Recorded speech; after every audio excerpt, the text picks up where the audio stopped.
მივესალმები კონკურსის ყველა მონაწილეს და ორგანიზატორებს. კნაუფი პირველად ატარებს კონკურსს საქართველოში ქართველი არქიტექტორებისათვის. ჩვენი მიზანია ეს კონკურსი გახდეს საერთაშორისო და ჩატარდეს 3 წელიწადში ერთხელ. ჩვენი ნუშის ბაღები გაშენებულია ხორნაბუჯის ტერიტორიაზე, რომელიც ვახტანგ გორგასალმა დააარსა და ქართულად ნიშნავს მზის საყდარს.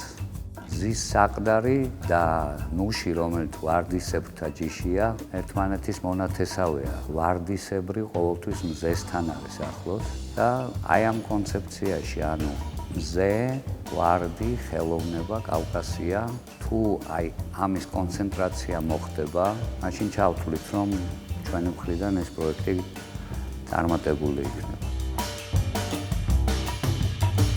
კონკურსის მონაწილეებისაგან ველი თამამ იდეებს, თანამედროვე მიდგომებსა და კრეატიულ პროექტებს. ჩემი, როგორც ჟიურიში კნაუფის წარმომადგენლის მოლოდინია, რომ კონკურსანტები გაითვალისწინებენ ჩვენს რეკომენდაციებს და პროექტებში გამოიყენებენ კნაუფის სისტემას.